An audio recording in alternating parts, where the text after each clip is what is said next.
शांति। जीवन यात्रा में मृत्यु यह एक अंतिम घटना है, किंतु यह अटल है, यह अटल सत्य है। किसी के लिए यह मृत्यु दुखद घटना है तो वही किसी के लिए मृत्यु मुक्ति महोत्सव है। किसी के लिए मृत्यु एक मरण है, किंतु किसी के लिए यह स्मरण है। यह अंतर क्यों है? जो व्यक्ति जीवन काल में मोह माया में अपनी बुद्धि को फैलाया हुआ है, जिस व्यक्ति ने संपूर्ण जीवन केवल धन, संपत्ति, जमीन, जायदाद इसी के पीछे, इसी को बटोरने में जुड़ा हुआ है, और जब उसका अंत समय, अंतिम घड़ी उसके सामने आती है तो उसके लिए जीवन पर्यंत बटोरा हुआ ये धन छोड़ करके जाना, उससे ये छूट रहा है जब महसूस होता है तो उसके लिए यह घड़ी, यह क्षण दुखद महसूस होता है। जो व्यक्ति हमेशा ही संसार में और सांसारिक लोगों में ही खोया है तो उसके लिए यह घटना दुखद महसूस होती है, किंतु वही ऋषि मुनि, साधु जन, देवात्माएं, उनके लिए मृत्यु मरण नहीं, दुखद घटना नहीं, किंतु उनके लिए यह केवल देहांत या शरीर त्यागना इस प्रकार से महसूस होता है। उनके लिए यह एक सुंदर, सुखद, शांति की घटना या प्रभु मिलन की वेला महसूस होती है। तो कहने का भाव, जीवन काल में अगर आपको हमेशा ही सुख का अनुभव करना है और अंतिम घड़ी भी आपकी सुहानी बनानी है, क्योंकि कहते अंत भला तो सब भला, अंतमति सो गति। तो जीवन का अंत सुंदर हो, उसके लिए जीवन के आदि काल से प्रयास या तैयारी करनी होती है। और वो तैयारी क्या है? आप अपने जीवन में घर, परिवार, संसार, नौकरी, बिजनेस सब कुछ करते हुए भी अपने आप को साक्षी रूप में रख कर करिए। जैसे कमल का फूल कीचड़ में रहता है किंतु कीचड़ से स्वयं को अलिप्त रखता है, ठीक इसी प्रकार सब कुछ करते हुए भी जिनकी बुद्धि इन सारे मोह जाल से अलिप्त रहती है तो उन्हें जीवन में कभी किसी सीन को, किसी घटनाओं को देखकर भी दुख नहीं होगा, और साथ ही स्वयं के अंतिम घड़ी भी उन्हें दुखदायी नहीं किंतु सुखदायी, सुखमय अनुभव हो सकती है। तो लक्ष्य रखना है, हमें मृत्यु को नहीं पाना है किंतु हमें देह छोड़ना है, परिवर्तन की ओर आगे बढ़ना है और इस परिवर्तन को सुख में बनाना है। मृत्यु को अपने गले का गहना बनाना है, न कि दुख की घटना बनानी है। तो मोह जाल से परे होकर सुखमय मृत्यु या गले का गहना बनाना अर्थात ही हमेशा स्वयं को इस मोह माया से मुक्त रखना है, तभी मृत्यु मुक्ति महोत्सव बन सकता है। इस पर एक बहुत सुंदर घटना याद आती है। एक बार कहीं पर भगवान अपने अनन्य भक्तों को कुछ संबोधित कर रहे थे। उस समय अचानक प्रभु समझाते समझाते हंस पड़े, मुस्कुराने लगे। तो उस समय बीच में से एक भक्त उठ करके भगवान से कहते हैं कि प्रभु, आज आप ऐसे मुस्कुरा रहे हैं तो जरूर इस मुस्कान में आपके कुछ रहस्य होगा। तो भगवान कहते, हाँ, इसमें बहुत बड़ा रहस्य है। तो भक्तों ने उत्सुकतावश पूछा, प्रभु इसमें कौन सा रहस्य है?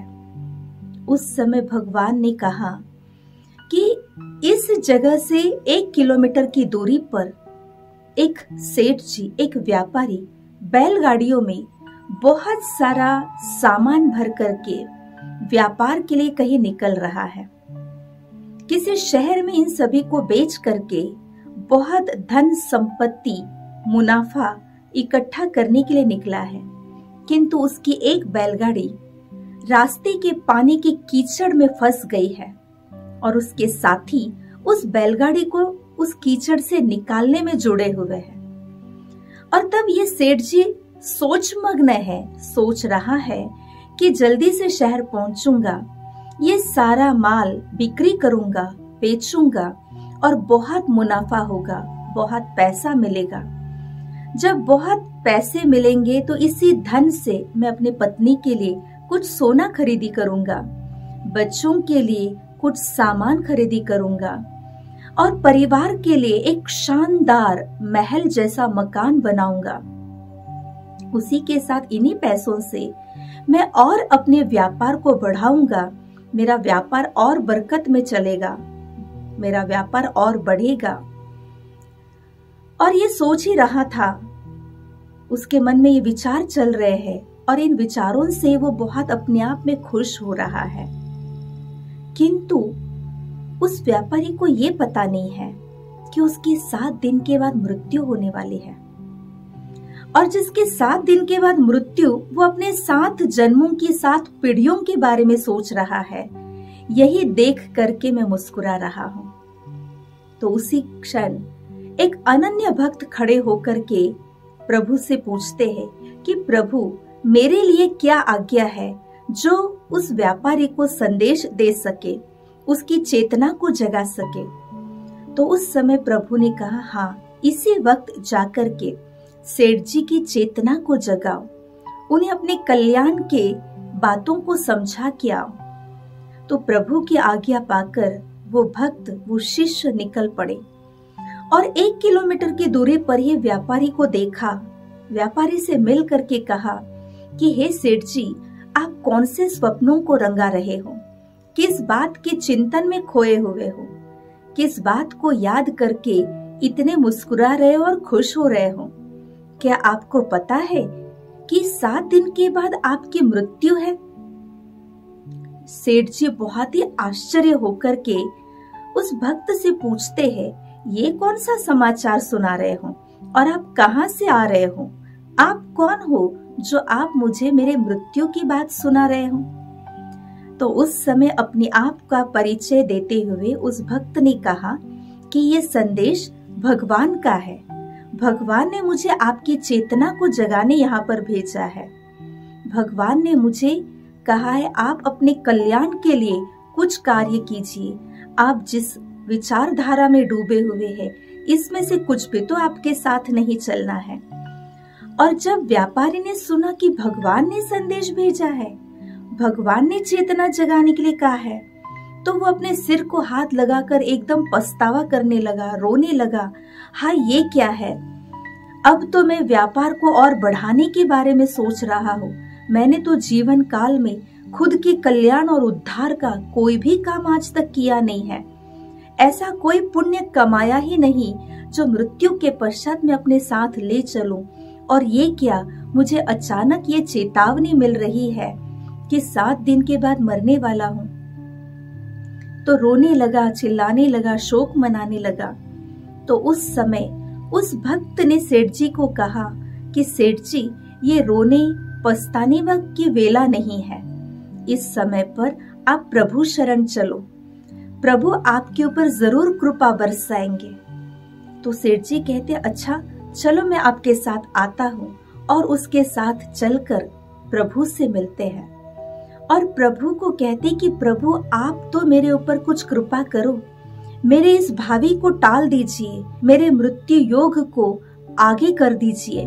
मैंने मेरे जीवन काल में स्वयं के उद्धार के लिए, आत्म कल्याण के लिए कोई कार्य नहीं किया है। उस समय प्रभु पुनः मुस्कुराते हुए व्यापारी को कहते हैं कि मैं किसी के मृत्यु की भावी को नहीं टाल सकता हूँ, वो कार्य मैं कदापि नहीं कर सकता हूँ। तो उस समय व्यापारी भगवान से कहते, भगवान अगर आप मृत्यु को नहीं टाल सकते तो मेरे ऊपर कृपा कीजिए और मुझे मुक्ति का मार्ग बताइए, आत्म कल्याण या स्वयं के उद्धार का मार्ग बताइए। तो भगवान ने उस व्यापारी को सारी बातें बताई, समझाई। व्यापारी का भाग्य था जो 7 दिन पहले तो उन्हें चेतावनी मिल गई थी, प्रभु संदेश मिल गया था, और व्यापारी ने तुरंत अपने पुत्रों को बुलाकर अपने व्यापार की सारी बातें उन्हें बताकर उन्होंने कहा कि अब मैं प्रभु शरण चाहता हूँ, प्रभु चरणों में सेवा करना चाहता हूँ, मैं प्रभु शरण में समर्पण करना चाहता हूँ और अपने उद्धार कल्याण के मार्ग में जुड़ जाना चाहता हूँ। और इस प्रकार व्यापारी ने 7 दिन में बहुत अच्छी तरह से त्याग, तप, साधना, अनेकों कार्य किए, स्वयं के पुण्य की पूंजी के लिए कई प्रकार के दान किए, सेवाएं किया और पूर्ण तरह से 7 दिन में मानो जैसे कि ईश्वर की ओर अपने आप को समर्पित किया। 7वें दिन पर प्रभु ने आकर के उस व्यापारी के सिर पर हाथ रखा और हाथ रख कर के कहा कि आपने तो 7 दिन में स्वयं का बहुत अच्छा कल्याण किया, स्वयं के उद्धार के लिए 7 दिन में ही कितने अच्छे पुण्य की पूंजी जमा की है, पूरा वैराग्य को जीवन में धारण किया, प्रभु समर्पण को पाया और ये सब कुछ करने से तुम्हारा अभी मृत्यु नहीं किंतु तुम्हारा ये मुक्ति महोत्सव होगा। तो कहने का भाव ये है कि हम भी जीवन काल में अच्छे कार्य करें, सबके साथ सुखपूर्ण व्यवहार करें, लेकिन उसी के साथ साथ स्वयं की पुण्य की पूंजी जमा करने के भी कुछ कार्य करें कि जिसके आधार से हम आत्म कल्याण कर सके, जिससे हमारा उद्धार हो सके। क्योंकि जीवन का अंतिम क्षण कौन सा क्षण है ये किसी को पता नहीं है। हमें कोई चेतावनी मिलेगी भी या नहीं मिलेगी, हमारे पास कोई प्रभु संदेश आएगा भी या नहीं आएगा, ये तो हमें पता नहीं है। तो क्यों न हम अपने जीवन के हर दिन को, हर क्षण को, हर घड़ी को इतना सुंदर, सुखद, पुण्य का बनाए कि जिसके आधार से हम अपने गृहस्थी के जिम्मेवारियों को, कर्तव्यों को भी पूरा कर रहे हैं, तो साथ ही साथ अपने स्वयं की पुण्य की पूंजी भी जमा कर रहे हैं, मोह माया को भी त्याग रहे हैं, तो जीवन में वैराग्य को भी अपना रहे हैं, परिवार को भी संभाल रहे हैं, तो साथ ही प्रभु के शरण को भी पा रहे हैं, प्रभु शरण में भी स्वयं को महसूस कर रहे हैं, परिवार दोस्तों के साथ भी समय बिता रहे हैं, तो साथ साथ ईश्वर समर्पण भी कर रहे हैं। और जब जीवन में इन सब बातों का एक सुंदर संतुलन, समन्वय बना करके रखेंगे, तो अपने आप ही आपके जीवन की ये अंतिम घटना दुखद घटना नहीं किंतु आपकी मृत्यु मुक्ति महोत्सव बन जाएगा। आपको अपने जीवन के अंत के क्षण में एक समाधान महसूस होगा कि मैंने जीवन काल में जो कुछ किया तो मेरे साथ पुण्य की पूंजी, पुण्य का दहेज मैं अपने साथ ले चल रहा हूँ और प्रभु आशीष के पात्र भी वही बनेंगे जो जीवन काल में प्रभु समर्पण करके चलते हैं। सब कुछ उसी की देन है, तो उसी को याद करते हुए, उसी को साथ रखते हुए, उसी के प्रेम कृपा के अधिकारी बन करके जीवन यापन करें, तो अपने आप ही आपके जीवन की अंतिम घड़ी, ये अंतिम क्षण अपने आप ही मृत्यु महोत्सव बन जाएगा। आपके जीवन की यह घड़ी मृत्यु नहीं किंतु मुक्ति महोत्सव बन जाएगा। अर्थात ही मृत्यु पर मानो जैसे आपने जीत पा लिया, मृत्यु पर आपकी विजय हो गई। तो आइए जीवन काल में इस प्रकार से हम अपने जीवन को एक दिशा देकर के चलते हैं। ओम शांति।